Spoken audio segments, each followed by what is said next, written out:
Okay, so I just want to do a quick video with some of you who are trying to build their K-series motor. I know I got a coworker. He's building a CRV engine, and he actually doesn't even know this. He took a motor out of a CRV and he's putting it into his Integra, and you know, K-series motor and an Integra is pretty cool.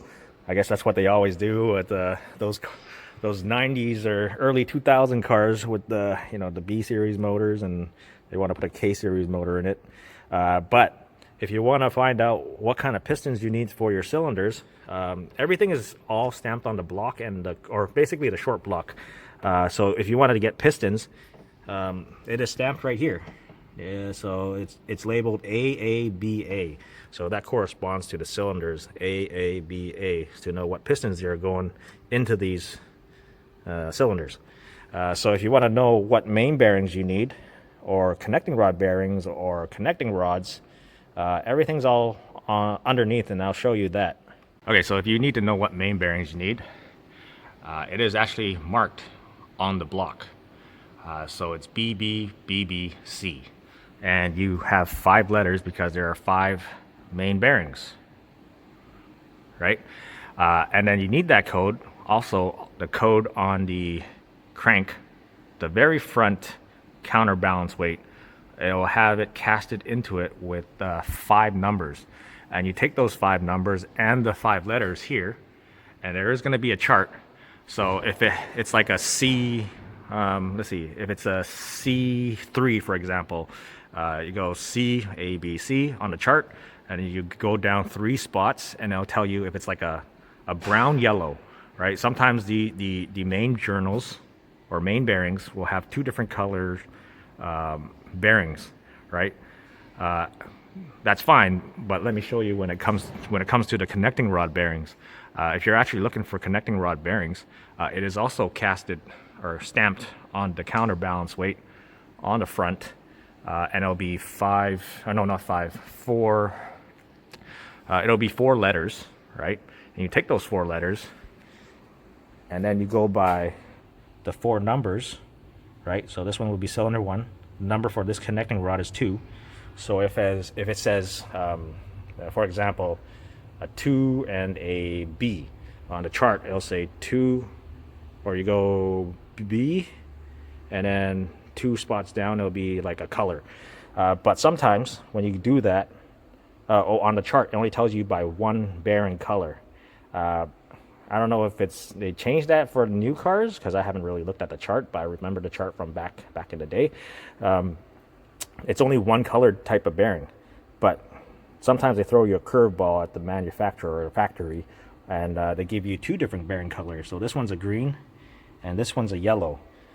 It's fine when it's like the crank, because the chart actually tells you 2 different bearing colors depending on the letter and number, but for the rod bearings, it's kind of odd. Just kind of put in the one colored bearing, so it should be like both yellows, like these ones. This one's yellow and that one's yellow, but the 2 middle ones are green, and then the bottom ones are yellow for the bearing size.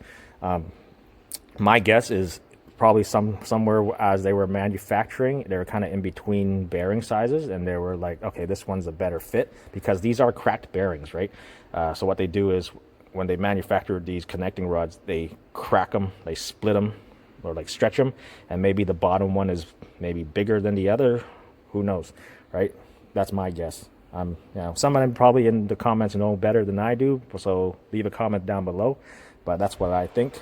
But basically, everything you need to know to find out what bearings, what connecting rods or pistons you need is all stamped onto the block.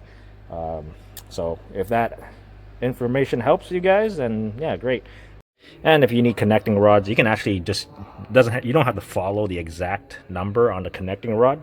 You can use a different connecting rod. You can actually use this to that, but all you got to do is take the number off of that and then compare it to the crank, and then you get your correct bearings, and that's all you need. So not so much, not as important of getting the correct connecting rods. All you got to do is just get the number off the rod, get the number off the crank, and then you get the correct bearings. And yeah, that's typically how it is. And typically you see more wear on the top bearing, right? You see all that wear on the top bearing than you do on the bottom bearing. And that's because the top bearing gets the most wear, because during combustion, and the combustion gases is trying to push that piston down to rotate the crank. Basically, the top bearing is, you get the most wear because it's pushing it down. And then it also gets the most wear because as it spins around the other way and it's fighting up compression, that crank is also pushing up on that bearing, and it's typically the bearing that gets the most wear. Let's just say that. And then the only time when you actually get wear on this bearing is you run low on oil, or unless the piston is the piston is pulling up on the crank while it's rotating. So it doesn't get a whole lot of wear on the bottom, but the top one is the one that gets the most abuse. But anyways, I'm still waiting for parts for this motor. I'm waiting for the bearings. I sent the cylinder head out, and yeah, just waiting. It takes a while.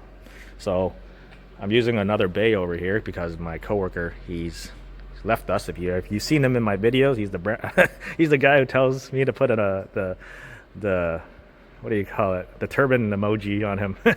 But he's gone to another job, city job, pays way more than we do here.